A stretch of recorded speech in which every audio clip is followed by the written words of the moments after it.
Bendito Deus, Pai querido, Pai santo que estás nos céus, nós te louvamos, te exaltamos, bendizemos e agradecemos, meu Senhor, pela tua bondade. Obrigado, meu Senhor, por mais um dia que tu nos concede. Obrigado, meu Senhor, pela tua igreja. Obrigado, Senhor, pela nossa participação nela. Querido Pai, ouve a nossa oração, abençoando, Senhor, e guardando cada filho teu, cada servo teu, professores e alunos na Escola Bíblica Dominical. Amado Pai, ouve, Pai, a nossa petição. Nós te pedimos e te agradecemos no maravilhoso nome de Jesus. Amém. Saudamos a todos com a paz de nosso Senhor Jesus Cristo. Voltamos para trazer a nossa contribuição com a EBD na web. Lição número 3, 21 de janeiro de 2018. O tema de hoje, a superioridade de Jesus em relação a Moisés. Meus amados irmãos, nós que fazemos a escola bíblica dominical, nós que ensinamos, nós que administramos a escola bíblica dominical, nós sabemos como é bom ensinar, como é importante o aprendizado, e nós sabemos, meus queridos, que sempre vai ser muito necessário. A Igreja de Jesus Cristo, ela vai ter uma necessidade permanente, ela tem uma necessidade permanente e vai crescer essa necessidade. Cada dia cresce o número de organizações, muitas seitas, algumas dessas organizações têm uma atividade absolutamente ambiciosa, o pensamento, a maneira como foi criado o pensamento, a intenção, o objetivo era criar realmente num campo fértil, o campo da nossa ignorância brasileira, uma nação ignorante em relação às coisas de Deus, uma nação que desprezou por 400 anos as Escrituras. A matriz religiosa da nossa nação foi uma desgraça para ela. É uma desgraça para ela. E vai continuar sendo uma desgraça. A nação brasileira, a matriz religiosa do Brasil é uma desgraça. É uma praga pensar que passaram-se 400 anos, praticamente, sem uma mensagem do Evangelho de Jesus Cristo no Brasil. E quando chegaram aqui os primeiros evangélicos vinculados à Igreja Anglicana e entraram por interesse do Brasil, mas o interesse não era na fé dos anglicanos e sim no dinheiro deles, na tecnologia deles, com estrada de ferro e tudo mais, logo a seguir vieram os presbiterianos, depois os batistas e depois os pentecostais. Os assembleianos que vieram pentecostais, batistas, e aqui é que foi criada a Assembleia de Deus. Eles eram batistas pentecostais dos Estados Unidos. E aqui eles não tiveram boa recepção, ou pelo menos foram bem recebidos, mas não continuaram assim, na visão dos batistas brasileiros da época. E então eles, por necessidade, eles saem da Igreja Batista e criam a Assembleia de Deus com o nome de Missão Evangélica, Missão Apostólica, melhor dizendo. E essas igrejas pregavam o Evangelho. A Igreja Anglicana, apesar de ser uma igreja estatal, pregava o Evangelho.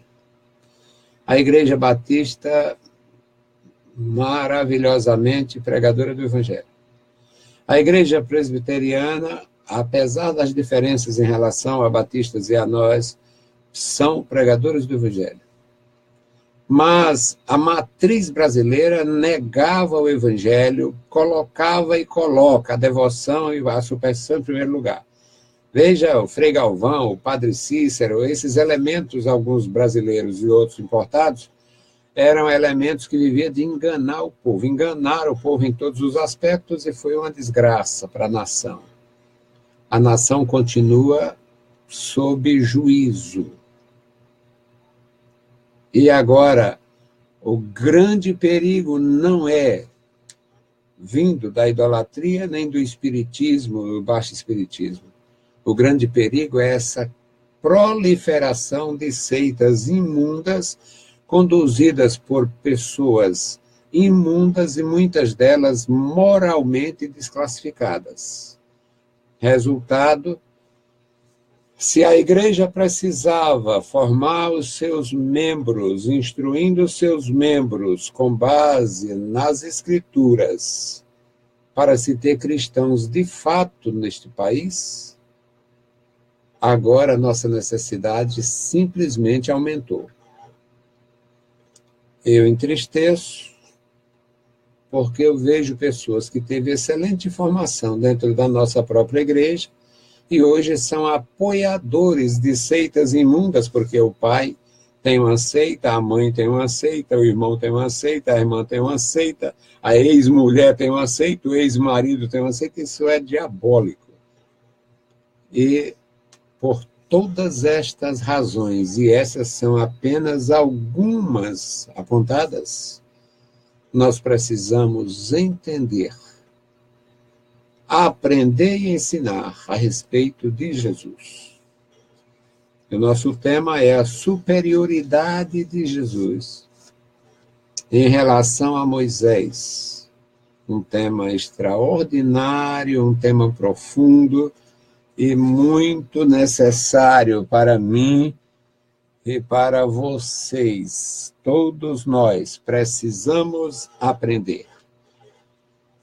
O texto áureo diz: porque ele é tido por digno de tanto maior glória do que Moisés, quanto maior honra do que a casa tem aquele que a edificou.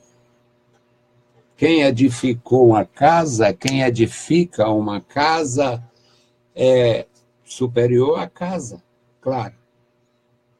Então, esta é a verdade a respeito de Jesus em relação a Moisés. Moisés era um edificador com material alheio.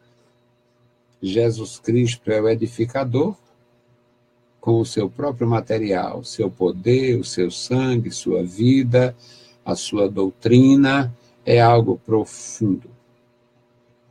O texto áureo se fundamenta em Hebreus 3:3. Verdade prática.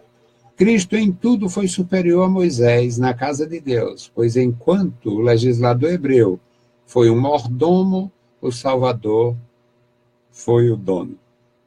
Eu digo, é o dono.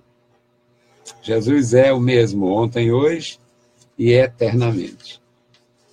A leitura em classe, Hebreus 3, de 1 a 19, nós vamos ler, eu me proponho a ler porque acredito em alguém sem a literatura. E o texto sempre é mais importante do que qualquer comentário ou argumento. É bom você aprender isto. O texto, a Bíblia Sagrada, textualmente falando, é mais importante do que qualquer ideia concatenada, qualquer ideia coordenada, qualquer ideia exposta. Então, texto, Hebreus 3:1. Pelo que, irmãos santos, participantes da vocação celestial, considerai a Jesus Cristo, apóstolo e sumo sacerdote da nossa confissão, sendo fiel ao que o constituiu, como também o foi Moisés em toda a sua casa. Porque ele é tido por digno de tanto maior glória do que Moisés, quanto maior honra do que a casa tem aquele que a edificou. Porque toda casa é edificada por alguém, mas o que edificou todas as coisas é Deus. E, na verdade, Moisés foi fiel em toda a sua casa, como servo, para testemunho das coisas que se haviam de anunciar. Mas Cristo, como filho sobre a sua própria casa, a qual casa somos nós. Se tão somente conservarmos firme e, ou melhor, a confiança e a glória da esperança até o fim. Portanto, como diz o Espírito Santo, se ouvirdes hoje a sua voz, não endureçais o vosso coração como na provocação, no dia da tentação no deserto, onde vossos pais me tentaram, me provaram e viram por 40 anos as minhas obras. Por isso me indignei contra esta geração e disse, estes sempre erram em seu coração e não conheceram os meus caminhos. Assim, jurei na minha ira que não entrarão no meu repouso. Vede, irmãos, que nunca haja em qualquer de vós um coração mau e infiel para se apartar do Deus vivo. Antes, exortai-vos uns aos outros todos os dias, durante o tempo que se chama hoje, para que nenhum de vós se endureça pelo engano do pecado. Porque nos tornamos participantes de Cristo, se retivermos firmemente o princípio da nossa confiança até o fim. Enquanto se diz, hoje, se ouvirdes a sua voz, não endureçais o vosso coração, como na provocação, porque, havendo alguns ouvido, o provocaram, mas não todos os que saíram do Egito por meio de Moisés. Mas com quem se indignou por 40 anos? Não foi porventura com os que pecaram, cujos corpos caíram no deserto? E a quem jurou que não entrariam no seu repouso, senão aos que foram desobedientes? E vemos que não puderam entrar por causa da sua incredulidade. Bendito Deus, Pai querido, Pai santo, Senhor da glória, estamos em Tua presença, lemos a Tua palavra e pedimos pelos nossos irmãos. Abençoa, Senhor, cada servo Teu, cada irmão que está conosco neste horário, abençoa os que terão contatos posteriores, ó Deus, com esta mensagem. Querido Pai, ajuda-nos, guarda-nos, no santo nome de Jesus te pedimos e te agradecemos. Amém. Louvado seja o nosso Deus para sempre. Meus queridos irmãos, a leitura extensa, uma coisa que não é muito comum nos nossos textos para a escola bíblica dominical, mas muito importante. Um texto comparativo, ele compara Jesus com Moisés, compara a obra de Jesus com a obra de Moisés, compara as missões e os personagens. Nós aprendemos aqui, meus amados, a respeito da rejeição. A rejeição que muitos foram tentados a rejeitar, rejeitaram os estatutos. O profeta Ezequiel, ele fala que a palavra de Deus, ele chama de os estatutos da vida. Ezequiel 33:15, se não me falha a memória, eu tenho a Bíblia. Ezequiel, o profeta de Deus, ele fala sobre isto. Na verdade, restituindo esse ímpio, o penhor, está falando da condição do ímpio e do justo. O ímpio restituindo o penhor, pagando o furtado, andando nos estatutos da vida e não praticando iniquidade, certamente viverá e não morrerá. Isso aqui está falando de conversão. E muitos dos israelitas, eles negaram a fé, eles abandonaram o princípio que havia adquirido, e é claro que por esta razão eles tiveram grandes sofrimentos. Israel teve grande sofrimento. Israel começa muito desorganizado, mas era de admitir. Eles estariam substituindo 7 nações na terra prometida, e essas 7 nações não perderam todo, é claro, o seu povo, perderam o controle, mas tinha muita população ainda, e esta população foi miscigenando com Israel, com os infiéis, e foi um problema grave, gravíssimo. Na continuação, esta coisa continuou, e claro, essa redundância aqui tem uma razão de ser. Na continuação da história, os maus feitos dele, as práticas nocivas continuaram, e por esta razão mesmo havia infiéis no governo, havia infiéis em todas as tribos, e quando foi, após as maldades de Salomão, a ignorância de Salomão, que aquele foi o sábio mais ignorante que a história já registrou, o homem que escreveu tudo sobre sabedoria e praticou a tolice, a estupidez de honrar os deuses de suas muitas esposas, e se expôs de tal forma que morreu em desonra. E por causa da sua desobediência e rebelião, Deus permitiu e até programou a divisão da nação, depois a destruição do Reino do Norte em 722, depois a destruição do Reino do Sul em 586, e Israel nunca parou de sofrer até hoje. Porque a desobediência, ela leva a isto. Nós não podemos esquecer disto. E o nosso Deus tratando geração após geração, trazendo a luz sobre os seus preceitos e transmitindo para o seu povo a sua vontade. Muitos, mesmo assim, foram rebeldes. Então, aqui, esta leitura extensa está falando dos processos que foram degradantes para Israel.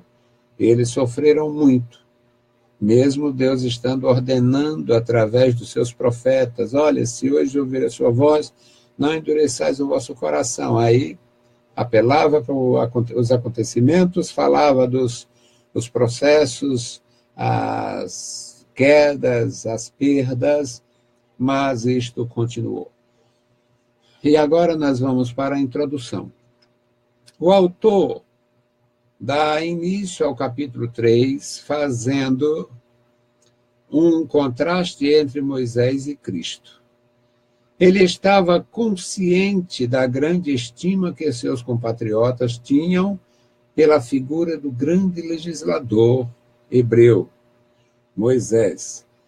Em nenhum momento desse contraste o autor deprecia a pessoa de Moisés, mas sempre o coloca como um homem fiel a Deus na execução de sua obra. Entretanto, mesmo tendo assumido a grande missão de conduzir o povo rumo à terra prometida, Moisés não poderia se equiparar a Jesus, o autor da nossa fé. O contraste entre Moisés e Cristo é bem definido. Moisés é visto como um administrador da casa, um mordomo, não é? Cristo como edificador da casa. Moisés é retratado como servo, e foi um servo fiel ao Senhor. Mas Cristo é apresentado nas Escrituras como Filho de Deus. Moisés foi enviado em uma missão terrena, eu diria uma missão terra-terra. Tirava o povo da terra da servidão e levava para a terra da independência.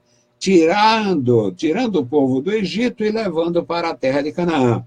Mas era uma missão terrena, era uma redenção social, uma redenção física social.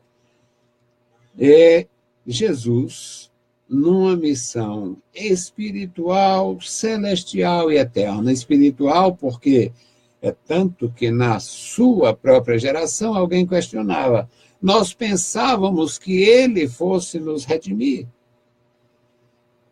Muitos esperavam a redenção de Israel e interpretavam a redenção de Israel como um levante contra a ocupação romana, para tirar o Herodes, para tirar o Pilatos, para tirar aquela gente para tirar a fortaleza de Antônia, para tirar as centúrias dali, tirar as insígnias romanas, símbolos pagãos dentro da nação. Fazia parte dos sofrimentos de Israel. Sofrimentos advindos por causa da desobediência. E a missão de Jesus era uma missão espiritual, porque a redenção era espiritual. Jesus, quando interagindo com pessoas, os teus pecados estão perdoados. O que significa isto? Para um homem aleijado, trazido por 4 pessoas, porque não podia andar, não podia se sentar, não podia estar de pé. Teus pecados estão perdoados, porque a missão de Jesus era principalmente, primariamente espiritual. Então, a sua missão era espiritual, celestial e eterna. Era espiritual, com visão para a glória, para o céu e por toda a eternidade. Nós temos o primeiro tópico, uma tarefa superior, uma vocação superior. O autor introduz a sessão, versículos de 1 a 6, tomando como ponto de partida o que havia dito anteriormente. Jesus era o autor e mediador da nossa salvação. Hebreus 2, 4 a 18. Tomando por base esse conhecimento, seus leitores, a quem ele chama afetuosamente de irmãos santos, deveriam ficar atentos ao que seria dito agora em Hebreus 3, em 1. Seria importante estar atento. Pelo que, irmãos santos, ele estava falando aqui segunda vez. Pelo que, irmãos santos, participantes da vocação celestial, considerai Jesus Cristo, apóstolo, o enviado de Deus, e sumo sacerdote da nossa confissão, aquele que oferece o sacrifício condizente com a nossa necessidade, que representa a nossa necessidade. Então, eles não eram apenas um grupo, um povo nômade pelo deserto escaldante à procura da terra prometida, mas herdeiros de uma vocação celestial. Eles deveriam se lembrar de quem os fez aptos e idôneos dessa vocação. Nesse aspecto, os leitores de Hebreus não deveriam ter dúvida alguma de que Jesus, como aquele que os conduzia ao destino eterno, era em tudo superior a Moisés, a quem coube a missão de conduzir o povo a Canaã terrena. Comparando as duas missões, comparando os dois resultados, e vendo que a missão de Moisés, ela de grande importância, na missão de Moisés estava a existência de mais uma nação, a nação de Israel. Portanto, de muita importância a missão de Moisés, mas era uma missão terra a terra. A linguagem para ninguém duvidar. Ele tirou o povo da terra do Egito e os conduziu à terra de Canaã. A superioridade desta nova realidade é que no Egito eles eram servos, em Canaã eles teriam senhorio, eles seriam livres. O segundo item aqui, uma missão superior. Uma missão superior. O autor, pela primeira vez, usa a palavra apóstolo em relação a Jesus. Hebreus 3:1. A palavra apóstolo se refere a alguém que é comissionado como um representante autorizado. Não havia dúvida de que Moisés havia sido um enviado de Deus. em uma missão. Todavia, ele não foi o apóstolo da grande salvação. A missão de Moisés foi tirar o povo de dentro do Egito e conduzi-lo à terra prometida. Mas a missão de Jesus é a de conduzir a igreja a Canaã celestial. A missão mosaica era daqui, a Canaã terrena. A missão de Jesus possuía uma vocação celestial. Cristo não foi apenas um enviado em uma missão, mas, acima de tudo, o apóstolo da nossa confissão. Jesus mesmo ensinou que aquele que confessá-lo, aquele que o confessar diante dos homens, seria confessado, seria apresentado diante do Pai. Então, é próprio, é extraordinário a colocação que o autor faz em relação a Jesus como apóstolo da nossa confissão. Ele, concluindo esse item aqui, é o apóstolo da nossa confissão, alguém com autoridade na missão de nos conduzir ao destino eterno. A questão dos destinos, meus irmãos. Nós não devíamos, o homem não devia, o ser humano não deveria se acomodar na sua posição,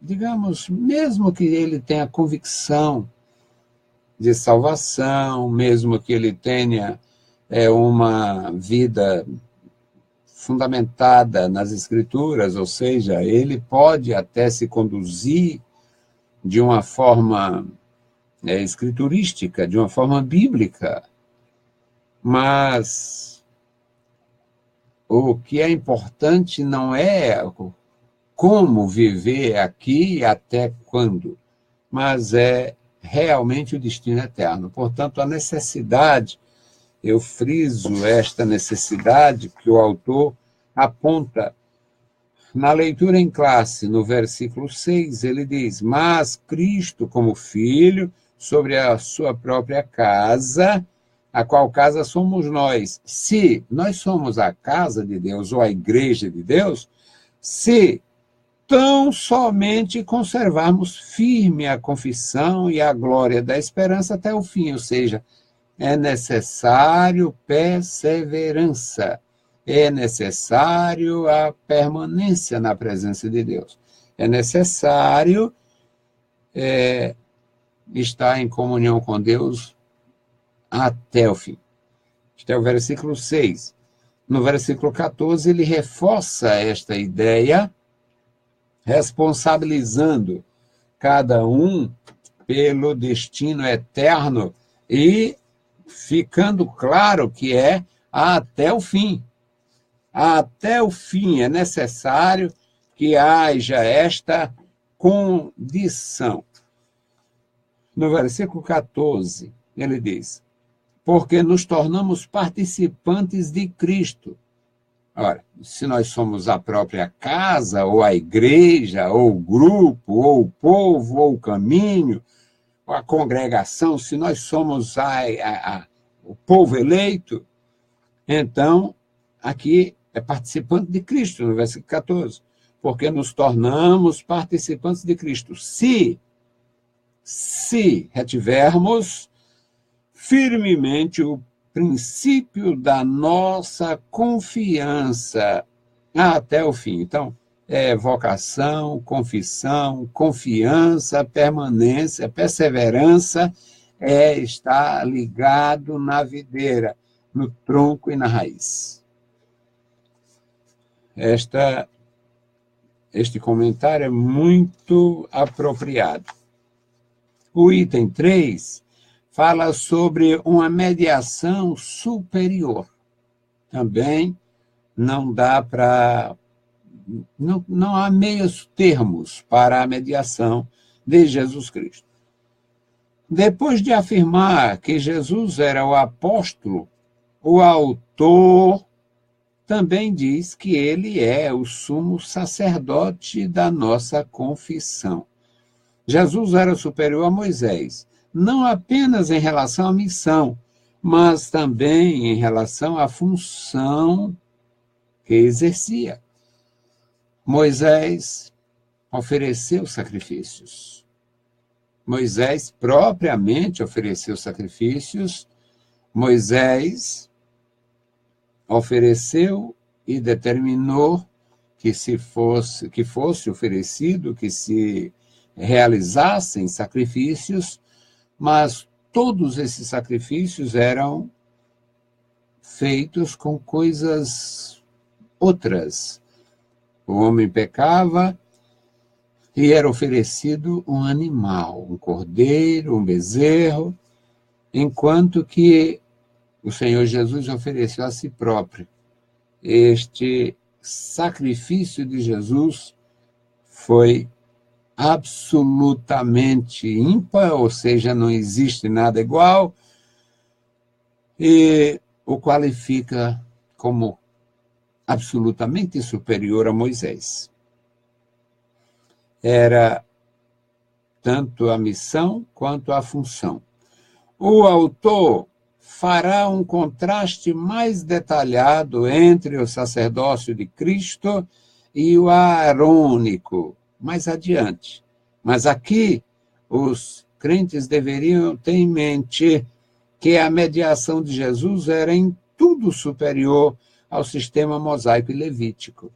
Jesus fez por si mesmo, ofereceu-se a si mesmo, verteu o seu próprio sangue, enquanto Moisés e Arão faziam com sangue de animais, faziam de uma forma diferente e, obviamente, inferior.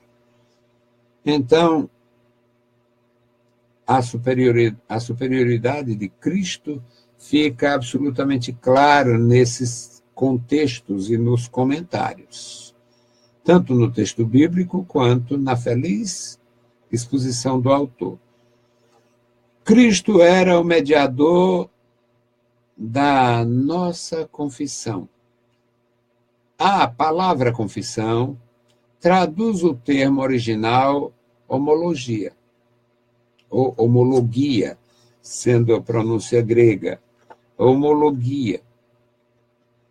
Este termo, ele é usado na biologia para falar de harmonia em coisas diferentes. É um termo que poderia ser bem explorado por aqueles trindadianos, né? Que gostam de falar muito de trindade, sendo tão diferente a missão. O Pai, Criador de todas as coisas, o Filho, Salvador de todos os salvos, de todos os homens, e o Espírito Santo, Consolador da Igreja. Mas, na verdade, ele quer falar aqui no fator concordância. Tudo que foi feito, mesmo de uma forma inferior ao que foi feito por Arão, que foi feito por Moisés, em relação aos sacrifícios, em relação às ofertas, às abluções, oblação, tudo que foi feito se harmoniza em Cristo Jesus. Então, quando confessamos Jesus como Salvador, concordamos que Ele em tudo tem a primazia. Ele é o Senhor, Ele é maior do que tudo e do que todos. Ele, e somente Ele, é a razão de nossa vida, da gente viver. Somente Jesus. A salvação está na pessoa bendita de Jesus. Somente Jesus, somente em Jesus, e a superioridade de Jesus em relação a todos os profetas, patriarcas, a todos os homens. Esse é o primeiro tópico, e no segundo tópico nós temos aqui uma autoridade superior. Portanto, nós vimos uma tarefa superior no primeiro tópico, uma tarefa superior. Agora nós temos uma autoridade superior e o terceiro e último é um discurso superior. A mensagem de Jesus também é inconfundível. O segundo tópico, uma autoridade superior, construtor, não apenas administrador, colocando a superioridade de Jesus. Moisés era um mordomo, um administrador da casa, da família, do povo de Deus, da igreja, a congregação, que é o termo que nós ainda hoje usamos, e vem lá dos dias de Moisés. Então, é muito bom para a gente aprender isto. O autor destaca que tanto Moisés como Jesus foram fiéis na casa de Deus. Hebreus 3:2. Eles foram fiéis na missão que lhes foram confiada. Isso mostra o apreço que o autor possuía pelo legislador hebreu. Todavia, ao se referir a Jesus, o autor usa a palavra grega okoio, oxo. Eu não tenho essa pronúncia, eu tenho chave bíblica, eu tenho a chave grega aqui, tenho o dicionário do Antônio Freire. Dicionário não sou eu, é outro, só coincidência de nome. Eu tenho do Antônio Freire, mas um belíssimo livro, Dicionário Grego-Português do Antônio Freire, e eu ignorava até hoje esse termo que o autor apresenta aqui para se referir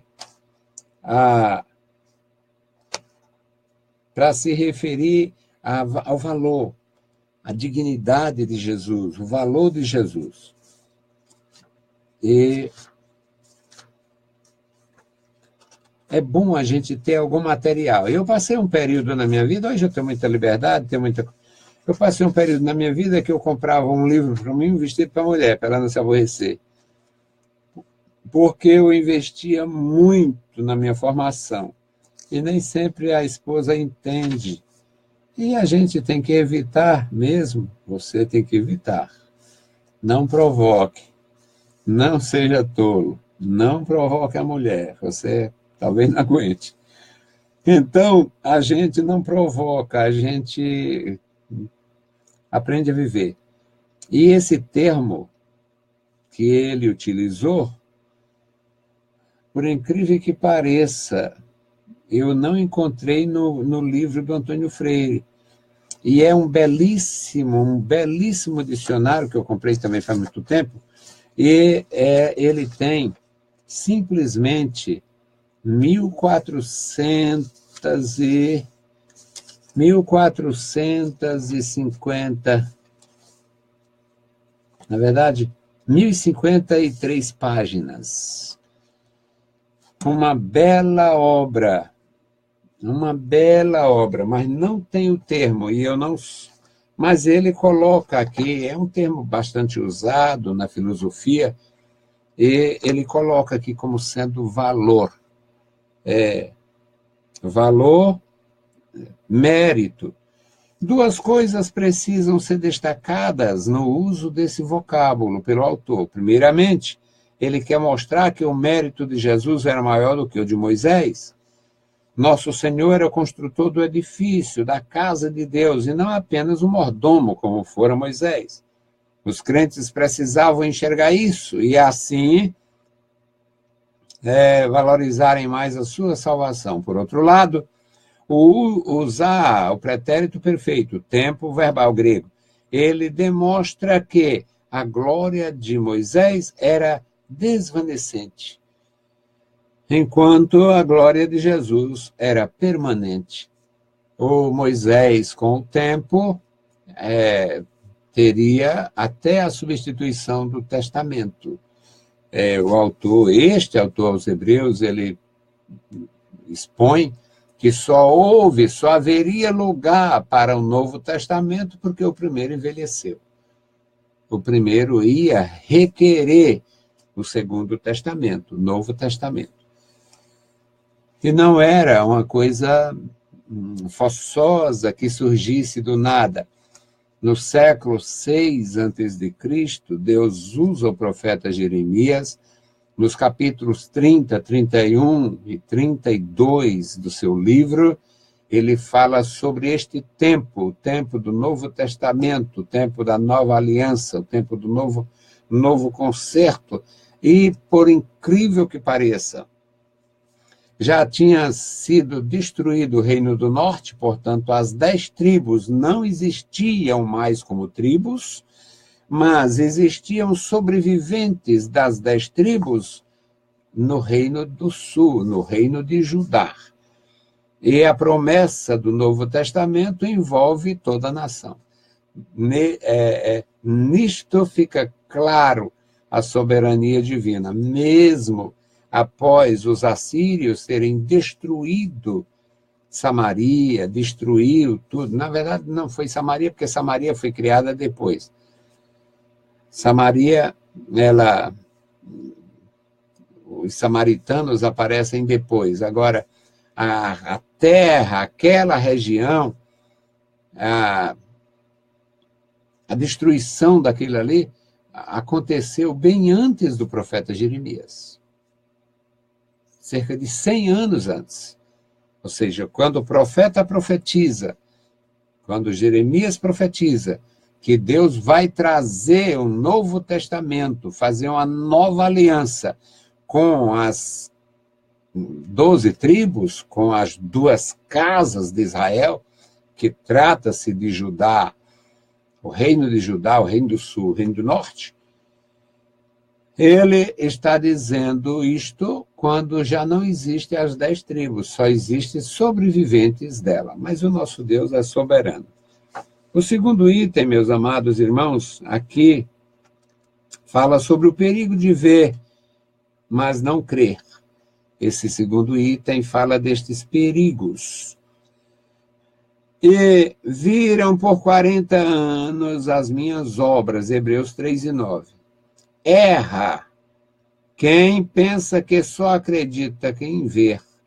Parece que quem muito vê, menos acredita, menos crê.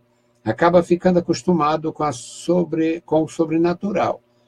Para algumas pessoas, o sobrenatural se naturaliza. Eu gostei dessa coisa dele aqui.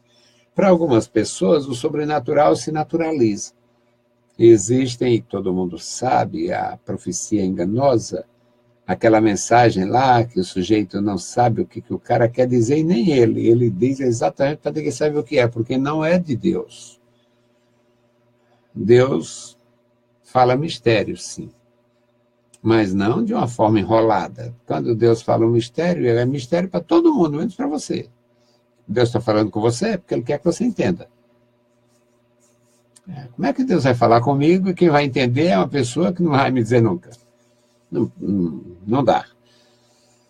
Então, Deus continua falando, Deus continua operando, Deus continua fazendo a sua manifestação, mas é um perigo quando as pessoas se acostumam com as coisas sobrenaturais e quando Deus não fala, ele fala a si mesmo.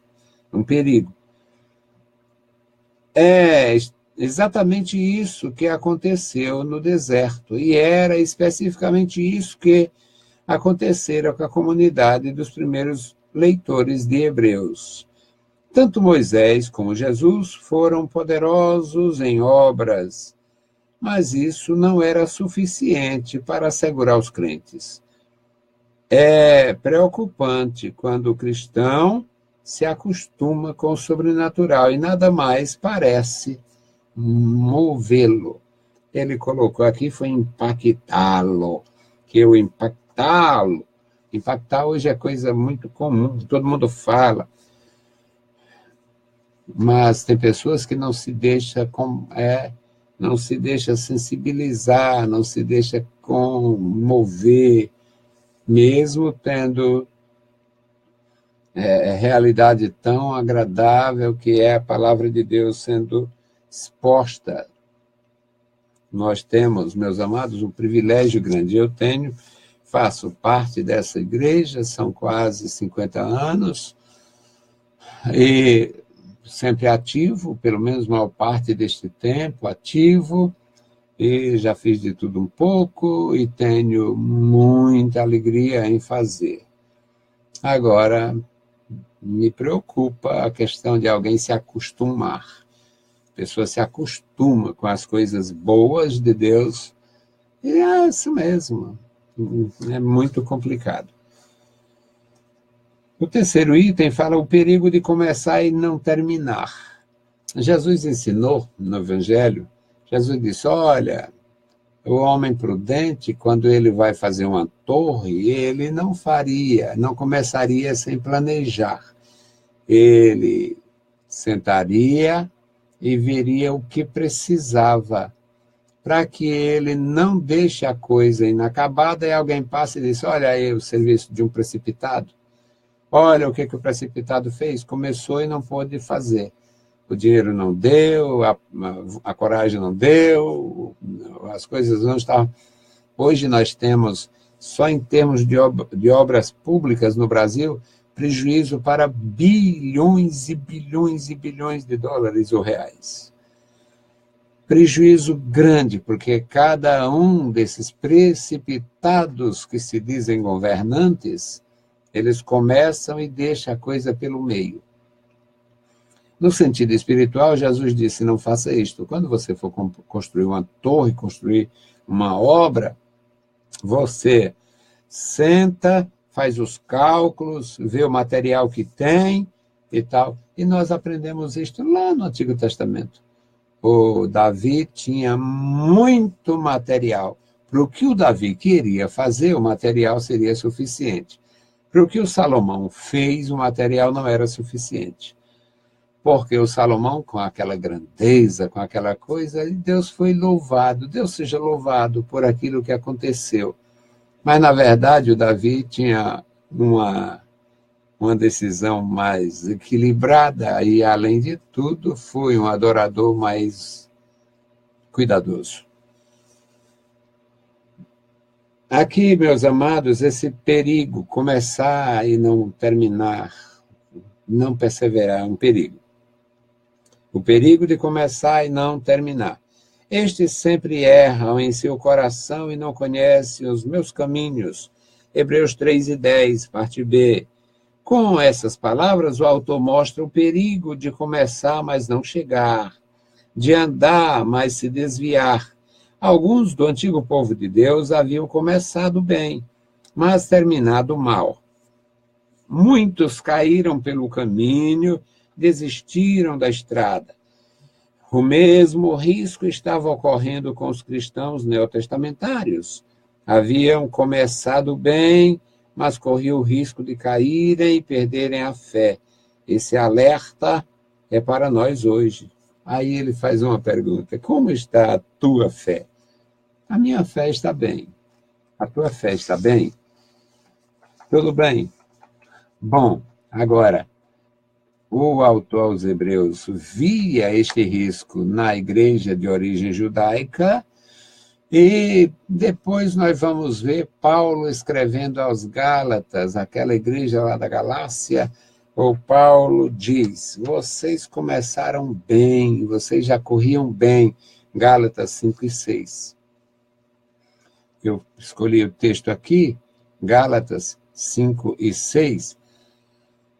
Paulo diz, no versículo 5, porque nós, pelo Espírito da fé, aguardamos a esperança da justiça, porque em Jesus Cristo nem a circuncisão, nem a incircuncisão tem valor algum, mas sim a fé que opera pelo amor.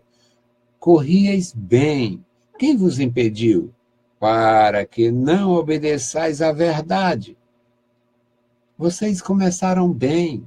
Paulo dizendo a respeito dos Gálatas, vocês começaram bem, vocês estavam bem, vocês já estavam se desenvolvendo, correndo inclusive.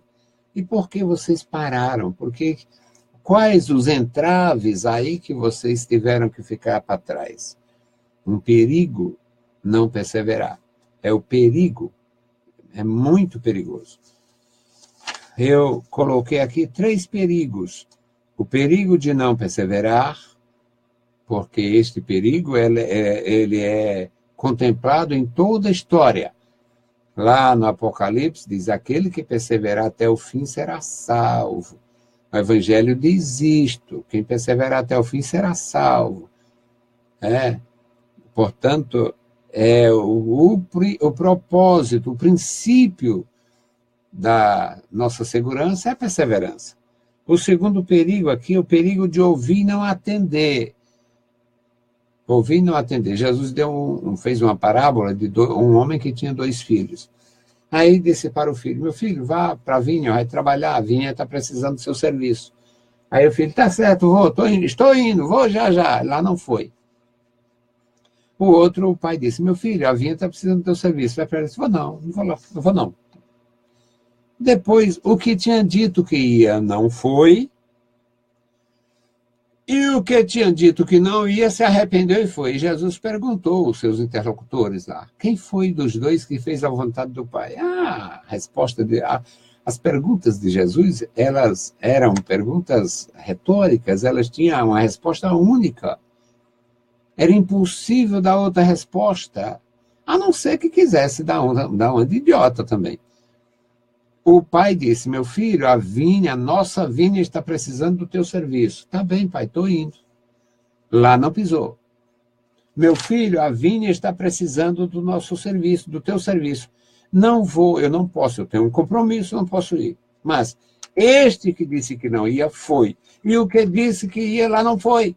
Qual dos 2 agradou o pai? A resposta é pronta. O que tinha dito, não vou e foi, é realmente quem fez a vontade do Pai. Jesus ensinava com perfeição absoluta. Então, o perigo de ouvir e não atender é real. Mas tem o terceiro perigo que eu coloquei aqui, o perigo de entender e não obedecer.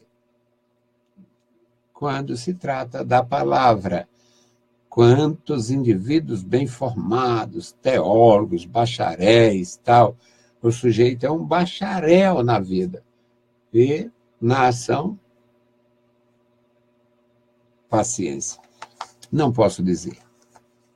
Às vezes dá uma vontade de soltar o verbo, rasgar a letra, mas a letra mata, dependendo do tamanho da letra. O terceiro item, o terceiro tópico, meus irmãos, é o discurso superior. A palavra de Moisés foi palavra maravilhosa. Moisés pregou, Moisés ensinou, Moisés exortou, Moisés reprovou, repreendeu, Moisés elogiou, Moisés exaltou pessoas, Moisés nomeou, Moisés foi grandioso. Cristo foi e é e será sempre maior. Um discurso superior. O perigo de ouvir e não atender. Seguindo a redação da Septuaginta, que é a tradução grega da Bíblia hebraica, o autor cita o Salmo 95, versículo 7 a 11, para trazer uma série de advertências. Se o povo de Deus no Antigo Pacto precisou ser exortado, maior exortação precisava os que tinham maiores promessas. Se lá no deserto, no meio do nada, aquele povo era exortado para viver, para ter vida. Agora imagina, no princípio, no primeiro século, a igreja no meio das nações, no meio da cultura, era a igreja florescendo no mundo greco-romano. Do lado da cultura, a língua grega, o grego koiné, todo mundo lendo grego, todo mundo falando grego, todo mundo... porque o grego passou a ser a língua do mundo, como o inglês hoje. No período do Alexandre, em 330 a.C., foi uma expansão grandiosa da cultura grega, da língua grega, dos costumes gregos também, infelizmente. Costumes os mais absurdos. Além da mitologia, com sua idolatria, eles tinham práticas de baixo moral, e era muito complicado. Mas, numa coisa, eles eram superiores. Eles tinham o pensamento grego era muito tolerante, eles tinham uma visão muito aberta do mundo, de cultura e tal. Mas, mesmo assim, as advertências eram necessárias, e no mundo grego aquilo se fazia muito necessário. Primeiramente, havia o perigo de ouvir e não atender, Hebreus 3, 7 e 8. No passado, o povo de Deus tinha ouvido a mensagem divina, entendido, mas não atendido. O mesmo erro estava se repetindo. O Espírito Santo, falando profeticamente pela boca do salmista, advertia os leitores para que os seus corações não se endurecessem. É um apelo atual para o povo de Deus. Muitas vezes demonstra ser tardio para ouvir. Muitos de nós. Agora, um dos grandes problemas, na verdade, é a liderança.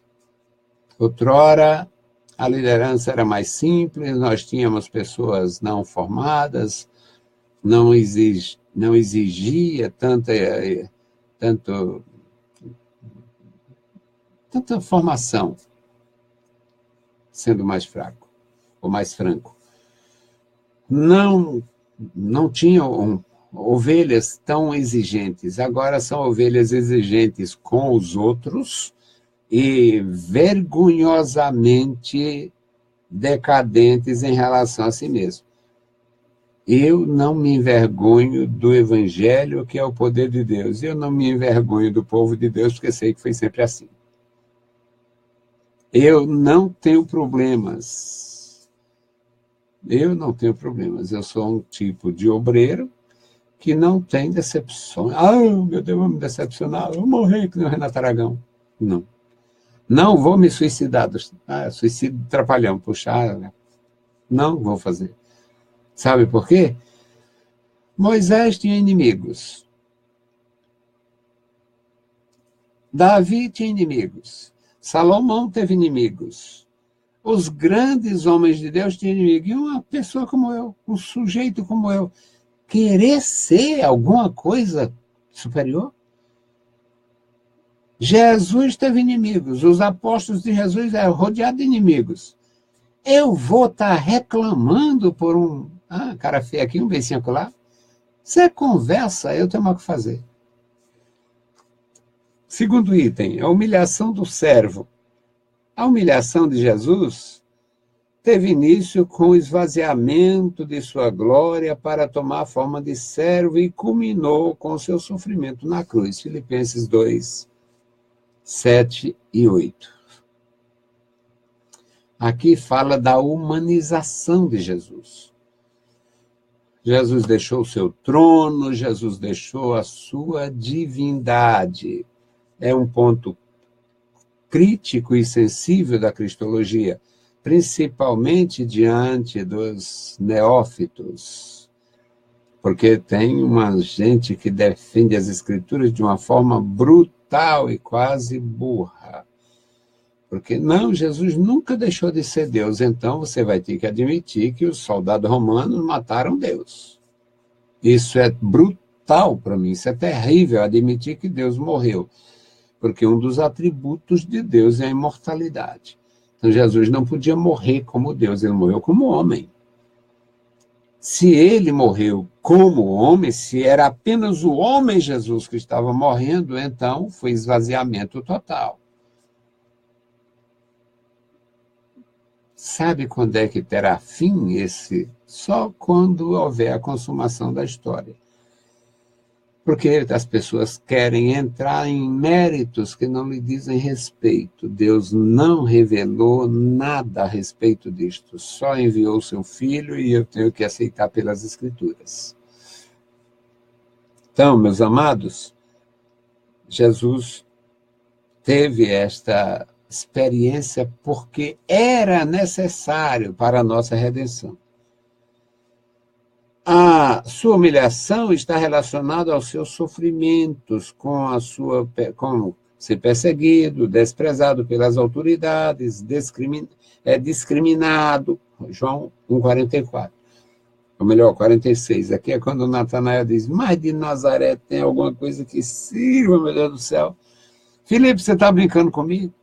O Filipe disse, Natanael, achamos o Cristo que está escrito na lei. Maravilha, maravilha, me fala mais sobre Cristo e tal. É Jesus de Nazaré. Ah, mas pensei que você está falando sério. De Nazaré? Ou seja, isso é discriminação. Mas Jesus havia se esvaziado. Ele nasceu em Belém, nasceu na Judéia, mas foi criado em Nazaré. E isso fazia com que ele também fosse diminuído, menosprezado pelo locativo. Nazareno era uma coisa depreciativa. Nazareno, uma pessoa de Nazaré, um lugarejo perdido no mapa de Israel. Bom, mas aqui o que acontece, irmãos, é que ele também foi silenciado diante dos seus acusadores, ele foi açoitado publicamente, impiedosamente, ele foi injustamente julgado pelo pagão, que era o Pilatos, ele foi entregue, condenado pelo fariseu chamado Caifás,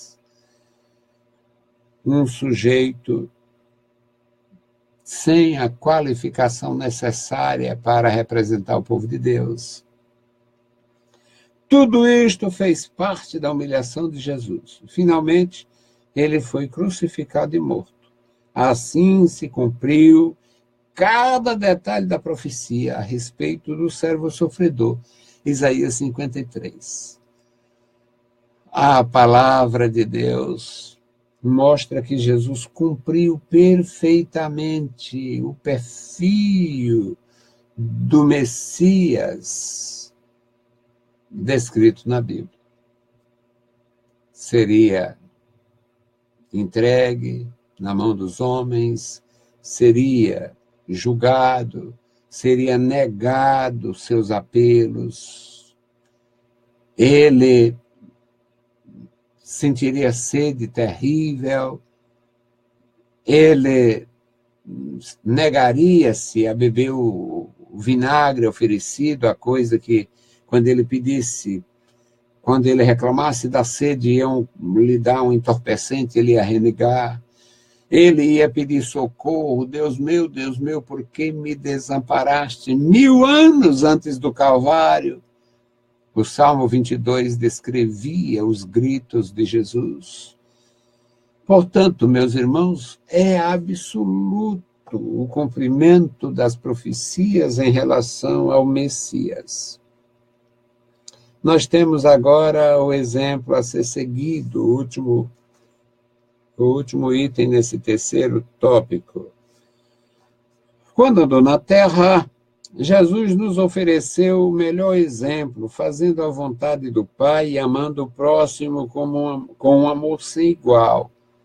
João 4:34, Lucas 4:18-19. Logo, a partir da vida do Salvador, somos estimulados a priorizar o reino de Deus.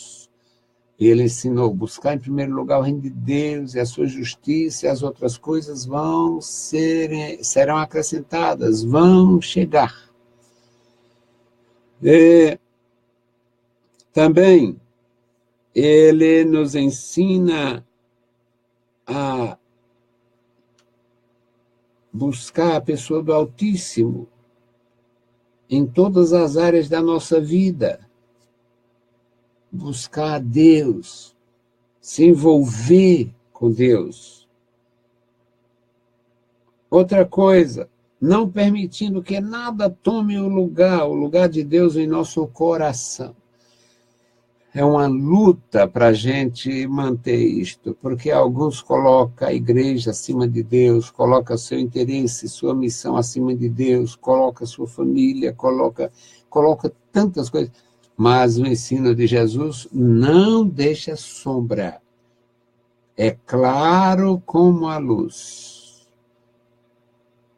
Buscar em primeiro lugar o reino de Deus e a sua justiça, e as demais coisas serão acrescentadas. Não tem exceção.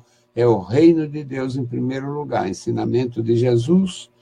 Quem fizer isto está bem e será feliz. Aqui, concluindo, diz, assim somos instados, nós somos encorajados, instados a amar o próximo na força do mesmo amor com que o Pai nos amou, ou que o Pai tem por nós. É difícil? É muito difícil. É muito difícil amar o próximo desta natureza. Eu sou inquieto e na minha inquietação eu provoco. Outro dia, numa das minhas aulas, eu perguntei aos alunos, estava com 10, 11 alunos, e eu perguntei, porque eu ensino para poucas pessoas com o mesmo prazer que eu ensino para vários. E eu, falando sobre isso, eu disse, vocês conhecem alguém, algum filho, alguma filha que fez uma casa para o pai, para a mãe idosa, do jeito que fez a sua? Apareceu um irmão, ele é da Marinha, e o irmão disse, eu conheço. E ele deu testemunho de uma pessoa que fez ou comprou uma casa para os pais igual à casa dele. Mas isso é tão raro no reino animal bípede, neste reino de humanos, é tão difícil que eu já assim e não conheço. Pelo contrário, nós sempre buscamos o nosso primeiro. Amar o próximo como a nós mesmos, nem os pais. Não amamos nem os pais como a nós mesmos. Às vezes, alguns pais se sacrificam e amam bem os seus filhos. Às vezes, alguns até se arrependem. É muito triste, mas é verdade. Conclusão. Ao mostrar a superioridade de Jesus sobre Moisés, o autor da carta aos Hebreus não tensionava exaltar o primeiro e desprezar o segundo, mas pôr em relevo a obra do Calvário, bem como esclarecer como os crentes devem valorizá-la. Ora, se Moisés, que não era divino, que não se ofereceu sacrificialmente ou sacrificalmente, em lugar de ninguém, se ele merecia ser ouvido, então por que Jesus, o Filho do Deus bendito, Senhor da igreja, superior aos anjos, não merecia reconhecimento ainda maior? Se Moisés, o legislador dos hebreus, pela clareza e grandeza e largueza da sua missão, se ele foi e é grandemente honrado, o apóstolo Paulo, falando sobre os discípulos, a missão dos discípulos, ele disse, vamos pregar a Jesus. Moisés, todo sábado é pregado nas sinagogas. Todo sábado tem gente pregando Moisés, então vamos falar de Jesus. Moisés era tão exaltado pela nação e não era injusto, era honroso honrar Moisés. Mas honremos primeiramente e muito mais, e dignamente, e para todo sempre, o Filho de Deus. Que Deus abençoe os meus irmãos, que Deus abençoe a sua igreja, que Deus abençoe a nossa congregação, que os nossos alunos e professores dediquem-se ao ensino. É conselho das Escrituras. Aquele que ensina, dedique-se a ensinar. Para se ensinar com mais desenvoltura, é necessário aprender. Do contrário, vai haver fingimento e vai haver prejuízo. Deus abençoe cada um. Bendito Deus, Pai Santo, Pai querido que estás nos céus, nós te louvamos, te exaltamos, bendizemos e agradecemos pela tua bondade. Abençoa e guarda os meus irmãos, nos dá graça a cada dia, abençoa, meu Senhor, os teus servos que são alunos da Escola Bíblica Dominical, abençoa os teus servos que são professores, professoras, e os teus servos que são superintendentes. Guarda cada um, que os pastores dê, meu Senhor, apoio, honrem os servos que trabalham com a missão, com a instrução na igreja do Senhor. Que cada um possa receber de ti, Senhor, a graça pelo serviço, receber a recompensa pela missão. Amado Pai, ouve a nossa oração, nós oramos, nós agradecemos no santo nome de Jesus. Amém. Saudamos a todos com a paz de nosso Senhor Jesus Cristo.